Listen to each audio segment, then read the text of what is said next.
কখনো কি ভেবেছেন কম্পিউটার আসলে কি? শুধু স্ক্রিন নয়, কিবোর্ডও নয়, আসল গঠন কি? এই ডিজিটাল ব্রেন এপিসোডে আমরা আলোচনা করব আইপিও সাইকেল নিয়ে, ইনপুট, প্রসেস, আউটপুট। এটা সহজ শোনালেও এটিই আধুনিক প্রযুক্তির মূলে আছে। আপনার পছন্দের ভিডিও গেম?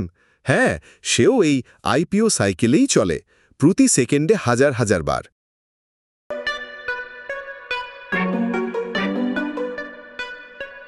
আচ্ছা, সাক্ষরতা বলতে আমরা এখন ঠিক কি বুঝি? ব্যাপারটা তো আর শুধু অ আ ক খ জানার মধ্যে নেই, তাই না?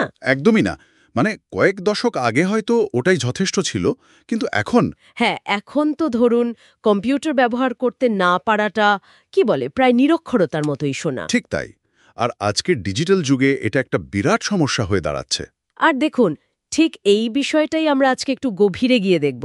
আমাদের হাতে একটা দারুণ সোর্স মেটেরিয়াল এসেছে পিসি অডিও 01 থেকে।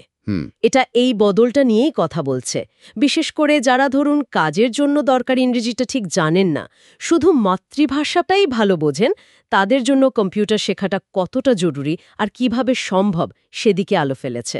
বিষয়টা আসলেই খুব গুরুত্বপূর্ণ এখন। দেখুন, আমাদের চারপাশের প্রায় সবকিছুই কেমন ডিজিটাল হয়ে যাচ্ছে, তাই না? ঠিক, বাজার করা থেকে শুরু করে হ্যাঁ, বিল দেওয়া, অফিসের ছোটখাটো কাজ, উৎসে যেমনটা বলা হয়েছে, কম্পিউটারের সাবলীল না হলে সাধারণ কাজেও অন্যের ওপর নির্ভর করতে হয়। হ্যাঁ, এটা শুধু যে অসুবিধা তা নয়, কেমন যেন আত্মবিশ্বাসেও লাগে, তাই না? অবশ্যই, নির্ভরশীল হয়ে পড়াটা কারোরই ভালো লাগে না। তো প্রশ্নটা হলো, এই বাধাটা কাটানো যায় কিভাবে? বিশেষ করে ভাষার যে বাধাটা, এই সোর্সটায় কি ধরনের সমাধানের কথা বলা হচ্ছে? দেখুন, এখানেই সোর্সটার আসল মজাটা। এতে বলা হচ্ছে যে কম্পিউটার শেখার জন্য একেবারে গোড়াতে ইংরেজি জানার যে একটা চাপ, সেটা তৈরি করার দরকার নেই। আচ্ছা, তাহলে কিভাবে? বরং মোতাল্লিমিন শিক্ষার্থীদের তাদের নিজেদের মাতৃভাষাকেই ব্যবহার করে কম্পিউটারের বেসিক জিনিসগুলো শেখানো যেতে পারে। ইন্টারেস্টিং। হ্যাঁ, আর লক্ষ্যটা কিন্তু শুধু মাতৃভাষা শেখানো নয়, লক্ষ্যটা হলো মাতৃভাষার মাধ্যমে কম্পিউটার জ্ঞানটা দেওয়া।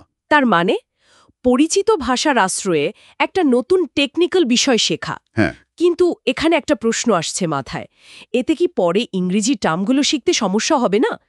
কম্পিউটারের বেশিরভাগ জিনিস তো ইংরেজি। চমৎকার প্রশ্ন। আর এখানেই সোর্সটার একটা খুব গুরুত্বপূর্ণ দিক উঠে এসেছে। তাদের মতে মাতৃভাষায় শেখাটা আসলে পরে দরকারি ইংরেজি টেকনিক্যাল শব্দগুলো শেখার পথে বাধা তো নাই, বরং এটা আরও সাহায্য করতে পারে।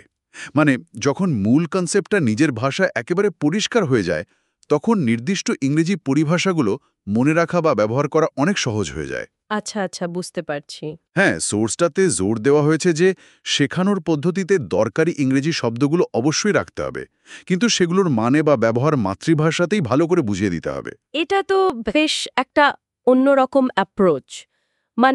ভয়ের জায়গাটা আগে দূর করা, পরিচিত আবহে শুরু করা, তারপর আস্তে আস্তে জরুরি ইংরেজি শব্দগুলোর সাথে পরিচিত হওয়া।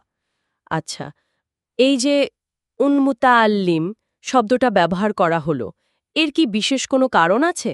হ্যাঁ, শব্দটা তো আরবি, শিক্ষার্থী। আমার ধারণা এটা ব্যবহারের মধ্যে দিয়ে সোর্সটা হয়তো একটা নির্দিষ্ট শিক্ষা দর্শন বা কনটেক্সটের দিকে ইঙ্গিত করছে। কিরকম? যেখানে শিক্ষার্থী নিজের ভাষা, তার সংস্কৃতি, এগুলোর প্রতি সম্মান জানিয়ে তাদের প্রয়োজন অনুযায়ী শিক্ষা পদ্ধতিটাকে সাজানো হয়। এটা অনেকটা লার্নার সেন্ট্রিক অ্যাপ্রোচ। আগে থেকে কিছু চাপিয়ে না দিয়ে শিক্ষার্থীর জায়গা থেকে শুরু করা। বোঝা গেল। তাহলে এই সারসংক্ষেপে যা দাঁড়ালো, কম্পিউটার জানাটা এখন মাস্ট, আর সবার কাছেই জ্ঞান পৌঁছে দিতে ভাষার বাধাটা পেরোনোর একটা পথ এই সোর্স দেখাচ্ছে, মাতৃভাষাকে ভিত্তি করে, কিন্তু দরকারি ইংরেজি টার্মগুলোকেও সাথে নিয়ে। ঠিক তাই। আর এর ইমপ্লিকেশনটা কিন্তু শুধু ব্যক্তিগত স্কিল বাড়ানোর চেয়েও অনেক বড়। এটা আসলে ডিজিটাল দুনিয়ায় সবার সমান অংশগ্রহণ নিশ্চিত করার প্রশ্ন। আমাদের শিক্ষা ব্যবস্থা কিভাবে আরও ফ্লেক্সিবল হতে পারে, আরও ইনক্লুসিভ হতে পারে, সেটাই এখানে বড় কথা। একদম।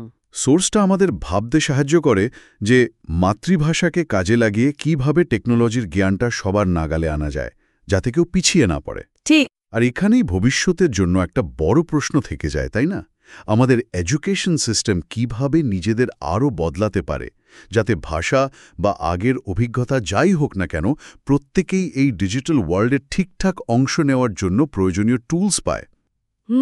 এটা সত্যি ভাবার মতো বিষয়। এটা শুধু টেকনোলজির অ্যাক্সেসিবিলিটির ব্যাপার নয়, এটা শিক্ষার পদ্ধতি আর ফিলসফি নিয়েও নতুন করে ভাবার একটা সুযোগ করে দেয়।